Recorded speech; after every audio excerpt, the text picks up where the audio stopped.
दिनेश लाल यादव निरहुआ ने आज अपनी पत्नी को लेकर के एक बहुत ही बड़ा बयान दिया है। सबसे पहले आप ये वीडियो देखिए। मेरे माता पिताजी मेरी बात नहीं सुने, मेरी शादी जबरी करवा दी है। मैं कहता रहेगा कि रुक जाइए, हमको थोड़ा कुछ करने दीजिए, बनने दीजिए। उसका मलाल तो मेरे को हो गया। होता ना जीवन साथी वो हो जिसको प्रेम करे। मैं बोला ये मेरे साथ नहीं हो पाया। आपको लगता है आपने प्रेम नहीं किया जीवन नहीं किया, और इस बात को मैं उनसे कहा क्योंकि अब आपने ये वीडियो देखा भैया कि दिनेश लाल यादव निरहुआ कह रहे हैं कि उनकी शादी जो उनके पत्नी के साथ हुई है वो उनके माता पिता की इच्छा से हुई है, ना कि दिनेश लाल यादव निरहुआ की इच्छा से हुई है।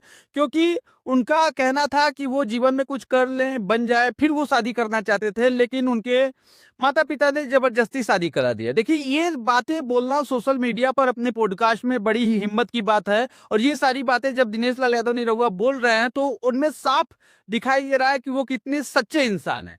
और उन्होंने बताया कि भैया वो कभी अपनी पत्नी से प्यार नहीं कर पाए, लेकिन इस बात को उन्होंने कह सकते हैं कि छुपाए ही नहीं रखा। अपने बच्चों से भी कहा, अपनी पत्नी से भी कहा, लेकिन जो कहता है ना कि पति धर्म होता है, वो अभी तक वो निभाते हुए चले आ रहे हैं। इसीलिए वो ज्यादातर आपको सोशल मीडिया पर अपनी पत्नी के साथ नहीं देखने को मिलते हैं, क्योंकि आज भी वो अपनी पत्नी से प्यार नहीं कर पाई। ये सारी चीजें वो अपने पॉडकास्ट में बोलते हुए नजर आते हैं। और ये सारी चीजें देख करके लगता है कि वो कितने सच्चे इंसान हैं। जो अंदर है वो खुद बाहर अपने पॉडकास्ट में सोचिए पब्लिकली बता दे रहे हैं, तो ये कितने हिम्मत की बात है। बाकी आपकी क्या राय है उनके बारे में कमेंट सेक्शन में बता सकते हैं। Thank you.